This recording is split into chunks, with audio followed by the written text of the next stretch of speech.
suffering from PTSD, and one of those supporting the venture was well-known actor Charlie Lawson. And I'm absolutely delighted to say that Charlie joins me now. Good to see you, Charlie.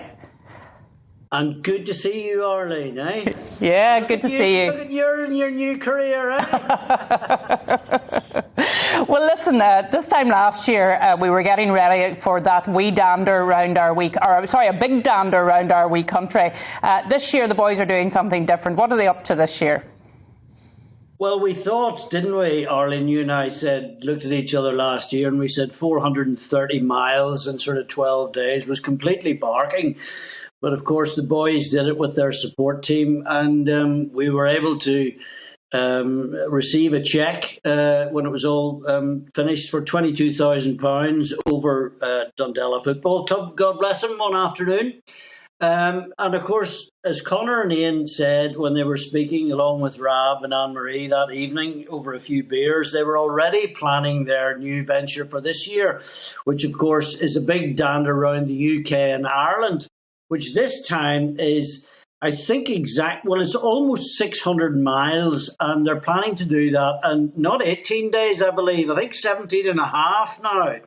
And I will go, a pair of us will go through the list of where they're going to be. So they're doing that all the way from, I'll do it now, Arlene, shall I? So yes. They'll start off at Stormont on the 26th of May, and they will walk from Stormont to the ferry at Larne, the ferry to Stranraer, Wigton, Dumfries to Carlisle, Whitehaven to Milham, Levens to Lancaster to Blackpool to Southport to Liverpool to Chester to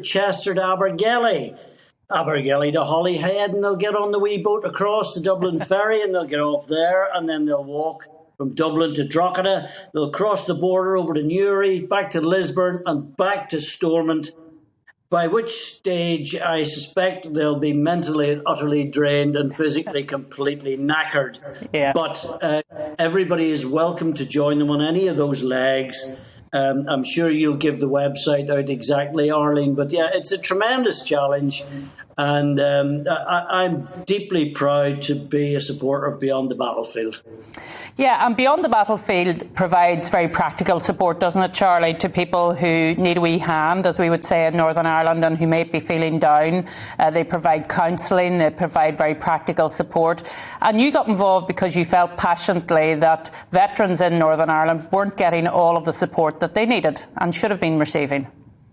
Well, I mean, that is fairly uncommon knowledge. If you say that to not so much veterans over here in England, but if you certainly talk to the general public, they kind of assume that there is a huge umbrella in which Northern Ireland veterans are included. Now, they are not excluded, but it is not made any easier by large charities for them to become embraced, if you like, because their circumstances are totally different.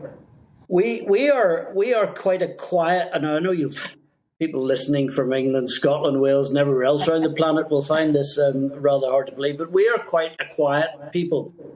We don't moan. Veterans still live in Northern Ireland.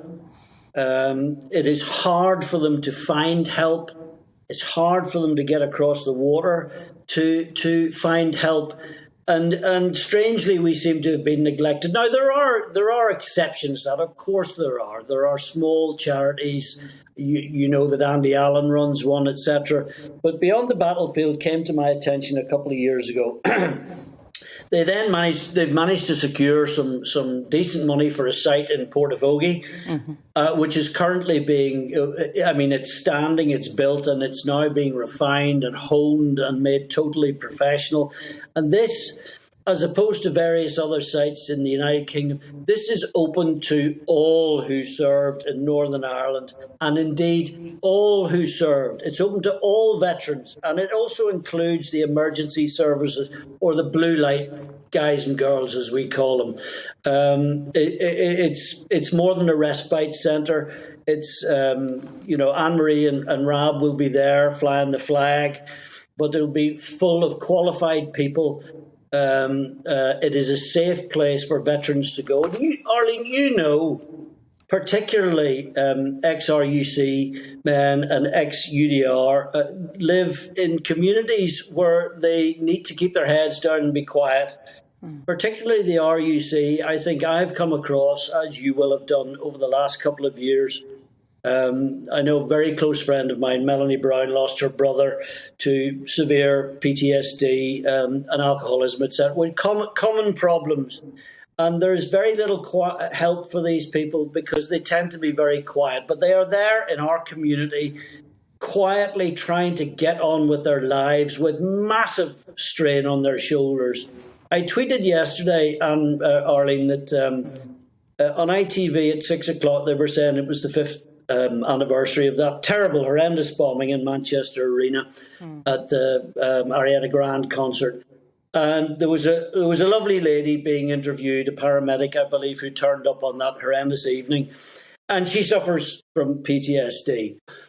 I merely put out on Twitter, I also sent her my best wishes, of course, and I just mentioned on Twitter that for decades, not only our emergency services, but all the services suffered horrendous sights, horrendous violence. The things we did to each other were indescribable.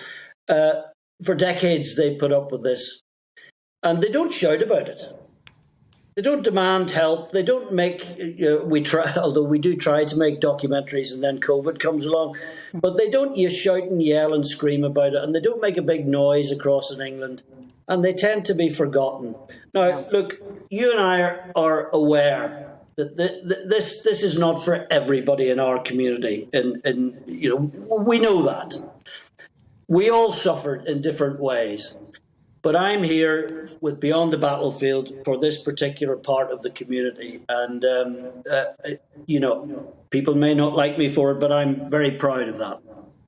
Well, listen, Charlie, you and I could have a chat for the whole of the afternoon about this issue because I know how passionate you feel about it. But thank you so much for coming on and for raising awareness of a big dander around the UK and Ireland. I'm sure the boys will be happy that you've given it a good plug. Thanks a million, Charlie. So.